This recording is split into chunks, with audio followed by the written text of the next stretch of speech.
మాకు VVIP pass ఉంది, కానీ అక్కడ వివిఐపి దగ్గర మొత్తం సామాన్యమైన భక్తులే ఉన్నారు. ఎవరు కనీసం పోలీస్ శాఖ వారు దీనికి సహకరించడం లేదు. పైగా అక్కడ ఎవరు పోలీసులు పట్టించుకోవట్లేదు. అసలు పోలీసులే లేరు అక్కడ. ఎవరినైనా అడిగితే మాకు సంబంధం లేదండి, క్రౌడ్ ఎక్కువైపోయింది అన్నారు, చేతులు ఎత్తేస్తున్నారు. పబ్లిక్ చాలా ఇబ్బందులు పడుతున్నారు. దయచేసి ఈ గవర్నమెంట్ వారు నెక్స్ట్ టైం అన్నా కొంచెం జాగ్రత్త చేసి భక్తులకు ఇబ్బందులు లేకుండా ఈ పాసులు ఉన్న వాళ్ళని మామూలుగా ఎలా అయినా నీట్ గా దర్శనానికి పంపించే మార్గం చూడాలని చెప్పి కోరుకుంటాం. చిన్న పిల్లలతో చాలా టైం వెయిట్ చేసాం మేము. చిన్న పిల్లాన్ని పెట్టుకొని దాదాపు 2 hours ఫైట్ చేసినా గానీ ఎక్కడ ఎలాంటి స్పందన లేదు. ఈ వివిఐపి పాస్ కున్న వెయిట్ ఏంటి, ఈ ఎందుకు ఇస్తున్నారు? ఈ వివిఐపి పాస్ అనేది చిత్తు కాగితం అని అడుగుతున్నాను నేను గవర్నమెంట్ వారిని.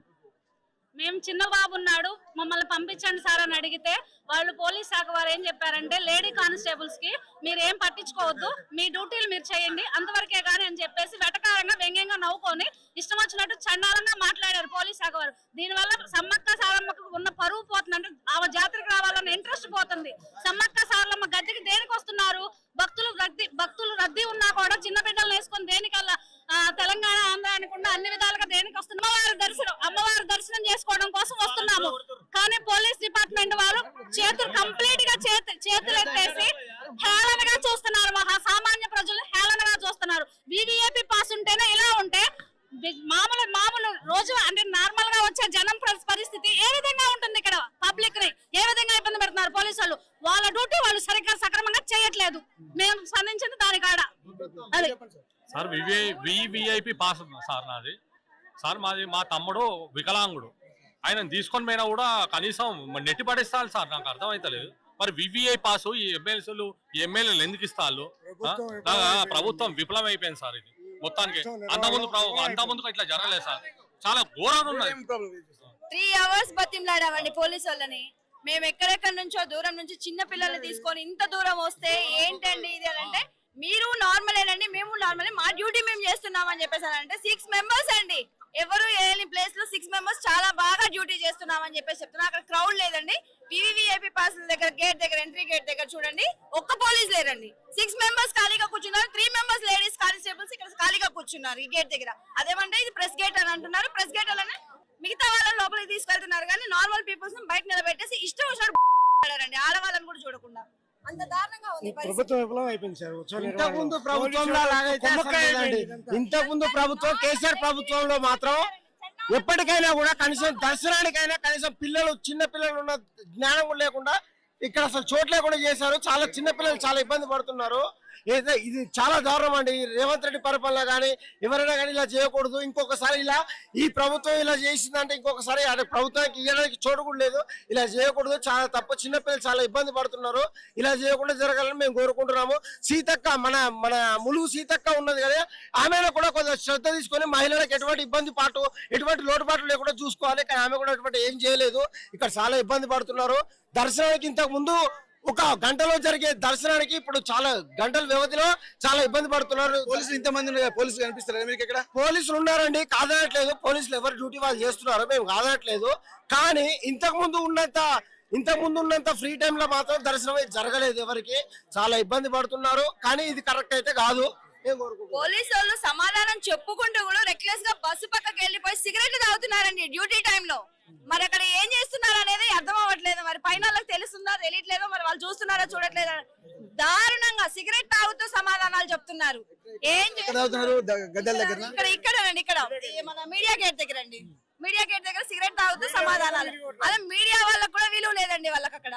ఇక్కడ మనం గమనించాల్సింది ఏంటంటే, ఇక్కడ ప్రతి ఒక్కరు మీడియాను కూడా ఎంత దారుణంగా కూడా ఉన్నారంటే, ఇప్పటి వరకు ముందు అన్ని చెప్పారు, అన్ని వసతులు కల్పిస్తున్నామని చెప్పన్నారు. కానీ మీడియా మీద కూడా చేయి చేసుకోవడము, మెడలు బట్టి గుంజడము, ఉన్నటువంటి ఐడి కార్డులు లాగేయడము, అలాగే చేతిలో ఉన్నటువంటి ఫోన్లను కూడా గుంజుకోవడము. మరి ఎవరి కోసము ఇక్కడ పనిచేస్తున్నారు అనేది కూడా సామాన్య ప్రజలతో పాటు సామాన్య బాధితులతో పాటు మీడియా కూడా ఉంటుంది. కొంతమంది మాత్రము కావాలని కూడా ఈ మీడియాపై కూడా దాడి చేస్తున్నారు అనేది కూడా ఇక్కడ మనకు స్పష్టంగా కనిపిస్తుంది. ఏదేమైనప్పటికీ కూడా ఇంతమంది బాధితులు కూడా ఏ ఒక్కరు కూడా బయటకు వచ్చినటువంటి వాళ్ళు సవ్యంగా రావడం లేదన్నది మహిళలపై కూడా చేయి చేసుకుంటున్నారు విషయాలు కూడా మనకు కనిపిస్తుంది. 2.5 సంవత్సరాలకు ఒక్కసారి ఈ యొక్క పురస్కారాలు సమ్మక్క సారక్క దర్శనము ఈ 2.5 సంవత్సరాలకు ఒకసారి వచ్చినప్పటికి కూడా ఏ ఒక్క దర్శకుడు మన వీళ్ళైనా పోలీసు వాళ్ళైనా ఎవరైనా కూడా ఏ ఒక్క వసతులు కూడా కరెక్ట్ లేవండి. మన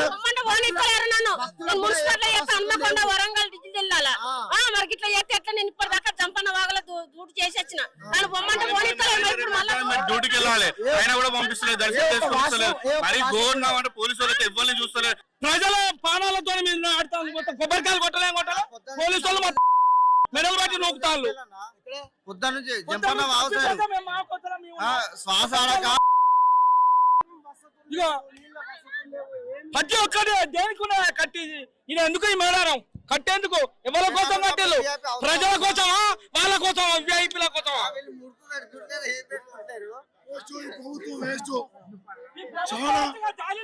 చాలా ఇబ్బంది అవుతుంది. మరి ఘోరంగా నెట్టుతారు పోలీసు వాళ్ళు. ఇక్కడి నుంచి ఉల్టా అవుతారు, మేము ఎట్లా రావాలి, బయటికి ఎట్లా రావాలి, అంత ఇబ్బంది అవుతుంది. ఇగో కొబ్బరికాయలు చూడాలా, కొబ్బరికాయలు ఇగో 5 గంటలన్నా నేను 30 కిలోమీటర్కి వచ్చాను. 5 గంటలన్నా 5 గంటలు అవుతే అలా పోతా అరకిలో ఎందుకు కొట్టాలి. చూడు దెబ్బ, ఇగో దెబ్బ కొడతాలు, వాళ్ళు తంతాలు.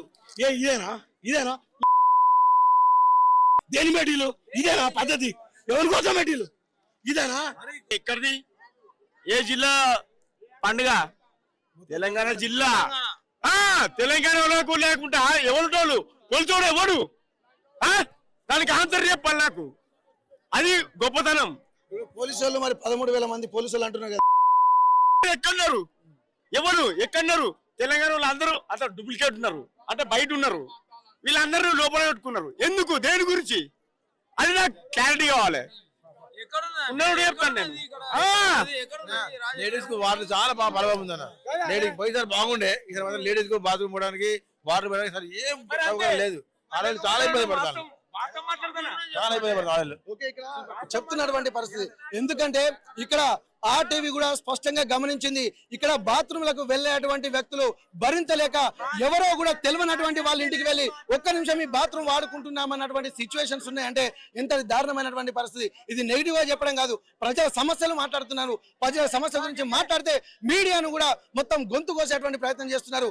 ఎవరి గొంతు నొక్కినా కానీ ప్రజల కోసం నిలబడేటువంటి చేస్తాము, ఖచ్చితంగా ప్రజల కోసం నిలబడతామని చెప్పి RTV స్పష్టంగా చేస్తుంది. ప్రజల కోసమే నిలబడి వారి సమస్యలు పరిష్కరించేంత వరకు కూడా ఉంటుందన్నది కూడా మనం స్పష్టంగా చెప్తున్నాం. మీకు ఎట్లాంటి సమస్యలు బ్రదర్? ఇక్కడ ఎలాంటి సౌకర్యాలు అన్నారు, అన్ని ఏమి లేవు. వసంగా అన్ని చేద్దామన్నారు, ఏం లేదు. ఇది కొత్తదాన్ని పెట్టారు, ఇంతవరకు ఏం న్యాయం అయితే కావట్లేదు. ఇక్కడ ఉన్నటి సమస్యలు చూస్తుంటే ఒక్కటి కాదు, 2 కాదు, ఎంత చెప్పినా ఇది జాతర అయిపోయేంత వరకు ఒడవని సమస్యలుగానే కనిపిస్తున్నాయి. మళ్ళీ జాతర వరకు కూడా రావాలన్నా కానీ భయపడేటువంటి పరిస్థితి కనిపిస్తున్నాయి. మీకు ఎట్లా అనిపిస్తుంది ఇదంతా? మేము అందరు ఇట్లా వస్తాలని మేము వచ్చినాము. మా కొబ్బరికాయ అలా పోతే వాళ్ళు ఎవరైనా విఐపీలు ఆట వీళ్ళని తీసుకుపోతారు, వాళ్ళే పోతారు తప్ప మమ్మల్ని పంపిస్తలేరు. అమ్మ వాళ్ళు మా వాళ్ళు అందరు ఉన్నారు, అందరు నెట్టుకుంటూ వస్తారు. మేము ఏం చేయాలి సార్? మేము పోలే సార్, ఎవ్వరు పోలే. మేము మా అమ్మ అందరు ఉన్నాం. మేము ఇళ్ళకెళ్ళి పోతారు. ఏదైనా ఉంటే ఒక దిక్కే పంపించాలి, ఒక దిక్కే తీసుకురావాలి, అంతే ఉండాలి కదా సార్. అంతేగాని ఇవన్నీ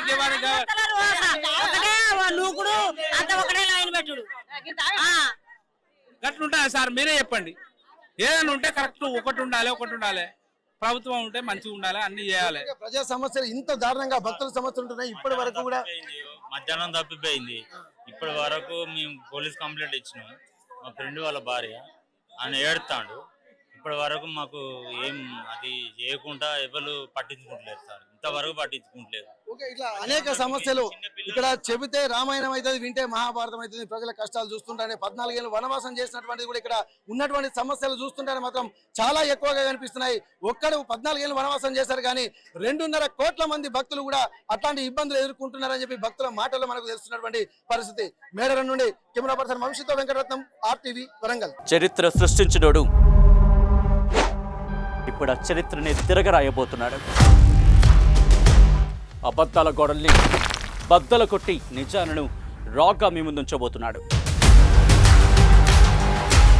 నిజమైన వార్తల కోసం వెంటనే డౌన్లోడ్ చేసుకోండి రా యాప్ని.